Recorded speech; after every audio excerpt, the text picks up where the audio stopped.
18 ਤੇ ਸੁਖਦੇਵ ਸਿੰਘ ਢੀਂਡਸਾ ਦੇ ਵੱਲੋਂ ਵੱਡਾ ਐਲਾਨ ਕਰ ਦਿੱਤਾ ਗਿਆ ਹੈ। ਸ਼੍ਰੋਮਣੀ ਅਕਾਲੀ ਦਲ ਸੰਯੁਕਤ ਦੀ ਪ੍ਰਧਾਨਗੀ ਤੋਂ ਹੁਣ ਸੁਖਦੇਵ ਸਿੰਘ ਢੀਂਡਸਾ ਅਸਤੀਫਾ ਦੇਣਗੇ। ਹਾਰ ਦੀ ਜ਼ਿੰਮੇਵਾਰੀ ਲੈਂਦਿਆਂ ਇਹ ਫੈਸਲਾ ਲਿਆ ਗਿਆ। ਢੀਂਡਸਾ ਦਾ ਕਹਿਣਾ ਹੈ ਕਿ ਹਾਰ ਦੀ ਉਹਨਾਂ ਨੇ ਜ਼ਿੰਮੇਵਾਰੀ ਲਈ ਹੈ ਤੇ ਇਸੇ ਕਰਕੇ ਉਹਨਾਂ ਨੇ ਪ੍ਰਧਾਨਗੀ ਛੱਡਣ ਦਾ ਫੈਸਲਾ ਲਿਆ ਹੈ। ਕੱਲ ਪਾਰਟੀ ਦੀ ਮੀਟਿੰਗ ਦੇ ਵਿੱਚ ਅਸਤੀਫਾ ਦੇਵਾਂਗਾ ਇਹ ਵੀ ਉਹਨਾਂ ਨੇ ਸਾਫ਼ ਕਰ ਦਿੱਤਾ ਹੈ। ਸੁਖਦੇਵ ਸਿੰਘ ਢੀਂਡਸਾ ਨੇ ਅਕਾਲੀ ਦਲ ਦੀ ਹਾਰ ਤੇ ਵੀ ਸਵਾਲ ਚੁੱਕੇ ਨੇ। ਉਹਨਾਂ ਨੇ ਕਿਹਾ ਕਿ ਅਕਾਲੀ ਦਲ ਨੂੰ ਬਚਾਉਣਾ ਹੈ ਤਾਂ ਸੁਖਬੀਰ ਨੂੰ ਹਟਾਉਣਾ ਪਵੇਗਾ। ਉਹਨਾਂ ਦੀ ਪ੍ਰਧਾਨਗੀ ਦੇ ਸਿੱਧੇ ਤੌਰ ਤੇ ਸਵਾਲ ਚੁੱਕੇ ਨੇ ਸੁਖਦੇਵ ਸਿੰਘ ਢੀਂਡਸਾ ਨੇ। ਸੁਖਬੀਰ ਦੀ ਪ੍ਰਧਾਨਗੀ ਹੇਠ ਅਕਾਲੀ ਦਲ ਖਤਮ ਹੋ ਜਾਵੇਗਾ। ਸੁਖਦੇਵ ਸਿੰਘ ਢੀਂਡਸਾ ਨੇ ਅਕਾਲੀ ਦਲ ਤੇ ਵਰਦਿਆਂ ਇਹ ਵੀ ਕਿਹਾ ਕਿ ਸੁਖਬੀਰ ਬਾਦਲ ਦੀ ਪ੍ਰਧਾਨਗੀ ਹੇਠ ਅਕਾਲੀ ਦਲ ਖਤਮ ਹੋ ਜਾਵੇਗਾ। ਪ੍ਰਕਾਸ਼ ਸਿੰਘ ਬਾਦਲ ਨੂੰ 94 ਸਾਲ ਦੀ ਉਮਰ ਦੇ ਵਿੱਚ ਚੋਣ ਨਹੀਂ ਲੜਨੀ ਚਾਹੀਦੀ ਸੀ। ਉਹਨਾਂ ਨੇ ਇਹ ਵੀ ਕਿਹਾ ਕਿ ਕਿਉਂਕਿ 94 ਸਾਲ ਦੀ ਉਮਰ ਦੇ ਵਿੱਚ ਚੋਣ ਲੜੇਗੀ, ਪ੍ਰਕਾਸ਼ ਸਿੰਘ ਬਾਦਲ ਦੇ ਵੱਲੋਂ ਹਾਰ ਦਾ ਸਾਹਮਣਾ ਕਰਨਾ ਪਿਆ। ਗੁਰਮੀਤ ਖੁੱਡੀਆਂ ਜੇਤੂ ਰਹੇ ਤੇ ਸੁਖਦੇਵ ਸਿੰਘ ਢੀਂਡਸਾ ਦਾ ਕਹਿਣਾ ਹੈ ਕਿ ਪ੍ਰਕਾਸ਼ ਸਿੰਘ ਬਾਦਲ ਨੂੰ 94 ਸਾਲ ਦੀ ਉਮਰ ਦੇ ਵਿੱਚ ਚੋਣ ਨਹੀਂ ਲੜਨੀ ਚਾਹੀਦੀ ਸੀ।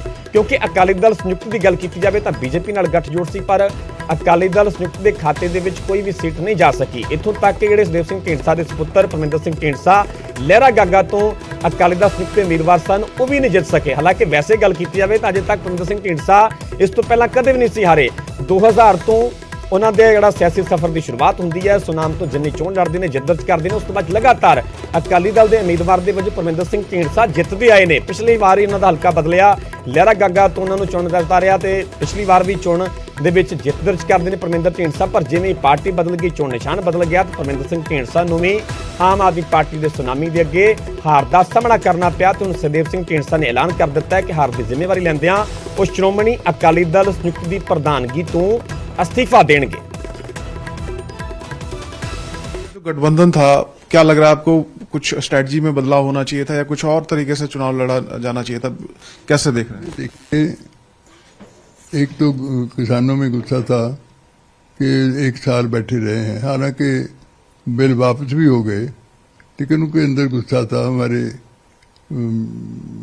खिलाफ भी लोगों ने भी काम किया।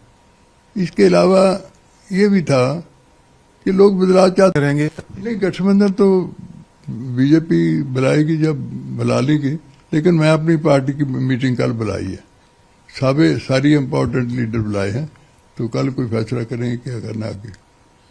अभी गठबंधन को लेकर मतलब कल फैसला करेंगे आप, या इसमें बने रहेंगे या हार जीत का आकलन करेंगे? नहीं, गठबंधन पे तो नहीं होगी कोई चर्चा हमारी, तो वो तो है ही है।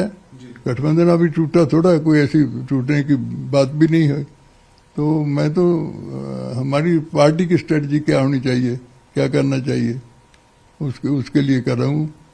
और मैं दूसरा ये भी है कि मैं इस्तीफा भी दूंगा, क्योंकि अगर मैं मांग सकता हूँ इस्तीफा किसी को हारने के बाद, तो मेरी पार्टी भी हारी है तो मैं भी इस्तीफा दूंगा कल।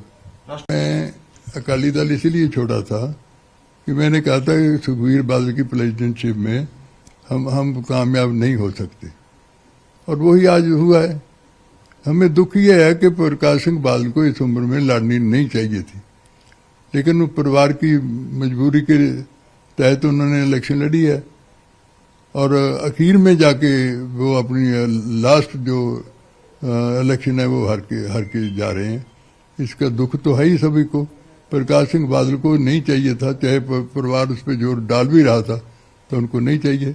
मैं आज भी कहता हूं कि अगर अकाली दल को बचाना है, अकाली दल को उन्हें, तो सुखबीर को छोड़ना ही पड़ेगा। मेरी पहले भी ये बात थी, आज भी यह लेगा। अभी अगर नहीं छोड़ेंगे कि 3 मेंबर जीते हैं उनके, तो आज भी नहीं छोड़ेंगे, फिर अकाली दल तो उन्होंने खत्म कर ही दिया, और इसमें थोड़ी बहुत जो जान है वो भी खत्म हो जाएगी।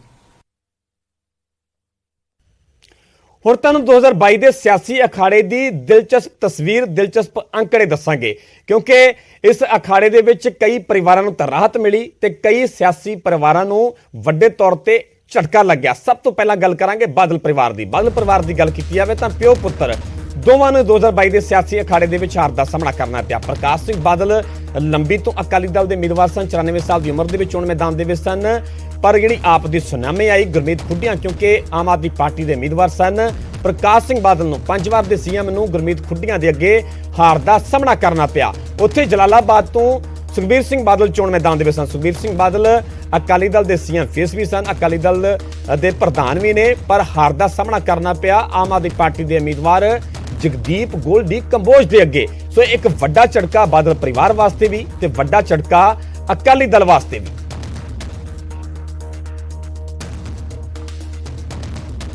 ਹੁਣ ਗੱਲ ਕਰਦੇ ਹਾਂ ਚਰਨਜੀਤ ਚੰਨੀ ਦੀ। ਚਰਨਜੀਤ ਚੰਨੀ ਤੇ ਉਹਨਾਂ ਦੇ ਭਰਾ ਦੀ ਤੁਹਾਨੂੰ ਪੂਰੀ ਤਸਵੀਰ ਦੱਸਾਂਗੇ।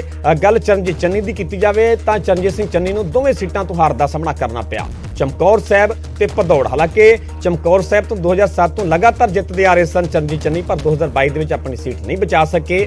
ਭਦੌੜ ਉਹਨਾਂ ਵਾਸਤੇ ਨਵਾਂ ਸੀਗਾ, ਪਰ ਭਦੌੜ ਤੋਂ ਵੀ ਹਾਰ ਦਾ ਸਾਹਮਣਾ ਕਰਨਾ ਪਿਆ। ਉੱਥੇ ਹੀ ਗੱਲ ਕੀਤੀ ਜਾਵੇ ਉਹਨਾਂ ਦੇ ਭਰਾ ਡਾਕਟਰ ਮਨੋਹਰ ਸਿੰਘ ਦੀ। ਡਾਕਟਰ ਮਨੋਹਰ ਸਿੰਘ ਬੱਸੀ ਪਠਾਣਾ ਤੋਂ ਚੋਣ ਲੜੇ, ਆਜ਼ਾਦ ਉਮੀਦਵਾਰ ਦੇ ਵਿੱਚ ਚੋਣ ਲੜੇ, ਕਿਉਂਕਿ ਬਿਲਕੁਲ ਕਾਂਗਰਸ ਦੇ ਵੱਲੋਂ ਸਾਫ਼ ਕੀਤਾ ਗਿਆ ਸੀਗਾ ਕਿ ਇੱਕ ਪਰਿਵਾਰ ਨੂੰ ਇੱਕ ਪਰਿਵਾਰ ਦੇ ਇੱਕ ਮੈਂਬਰ ਨੂੰ ਟਿਕਟ ਦਿੱਤੀ ਜਾਵੇਗੀ। ਇਸ ਕਰਕੇ ਆਜ਼ਾਦੀ ਮੋਰਚਾ ਸੰਭਾਲਿਆ ਗਿਆ ਡਾਕਟਰ ਮਨੋਹਰ ਸਿੰਘ ਦੇ ਵੱਲੋਂ, ਜਿਹੜੇ ਕਿ ਸਕੇ ਭਰਾ ਨੇ ਚਰਨਜੀਤ ਸਿੰਘ ਚੰਨੀ ਦੇ। ਪਰ ਬੱਸੀ ਪਠਾਣਾ ਤੋਂ ਡਾਕਟਰ ਮਨੋਹਰ ਸਿੰਘ ਨੂੰ ਵੀ ਹਾਰ ਦਾ ਸਾਹਮਣਾ ਕਰਨਾ ਪੈਂਦਾ ਹੈ। ਸੋ ਚੰਨੀ ਪਰਿਵਾਰ ਦੇ ਲਈ 2022 ਦੇ ਸਿਆਸੀ ਅਖਾੜੇ ਦੇ ਵਿੱਚ ਆਪਣੇ ਆਪ ਦੇ ਵਿੱਚ ਵੱਡਾ ਝਟਕਾ ਕਿਹਾ ਜਾ ਸਕਦਾ ਹੈ। ਹੁਣ ਇੱਕ ਦਿਲਚਸਪ ਤਸਵੀਰ ਤੁਹਾਨੂੰ ਦੱਸਦੇ ਹਾਂ, ਇਹ ਦੁਆਬਾ ਖੇਤਰ ਦੀ ਗੱਲ ਕੀਤੀ ਜਾਵੇ। ਦੋ ਹਲਕਿਆਂ ਦੀ, ਕਪੂਰਥਲਾ ਤੇ ਸੁਲਤਾਨਪੁਰ ਲੋਧੀ। ਰਾਣਾ ਗੁਰਜੀਤ ਸਿੰਘ ਦੇ ਪਰਿਵਾਰ ਨੂੰ ਹਾਲਾਂਕਿ 2022 ਦੇ ਸਿਆਸੀ ਅਖਾੜੇ ਦੇ ਵਿੱਚ ਜ਼ਰੂਰ ਰਾਹਤ ਮਿਲੀ ਹੈ। ਇੱਕ ਚੰਗੀ ਖਬਰ ਹੈ ਰਾਣਾ ਗੁਰਜੀਤ ਦੇ ਪਰਿਵਾਰ ਦੇ ਲਈ। ਕਪੂਰਥਲਾ ਤੋਂ ਰਾਣਾ ਗੁਰਜੀਤ ਵੀ ਬਹੁਤ ਦਿਲਚਸਪ ਹੈ। ਕਪੂਰਥਲਾ ਤੋਂ ਰਾਣਾ ਗੁਰਜੀਤ ਕਾਂਗਰਸ ਪਾਰਟੀ ਦੇ ਉਮੀਦਵਾਰ ਸਨ। ਸੁਲਤਾਨपुर लोधी तो उन्होंने सुपुत्र राणा इंद्र प्रताप आजाद उम्मीदवार सन। चुनाव की तारीखें ऐलान करने के 1 घंटा पहले इनको अचानक याद आई कि अब हमें तीनों एमसीडी को इकट्ठा करना है, इसलिए चुनाव टाल दिए जाएं।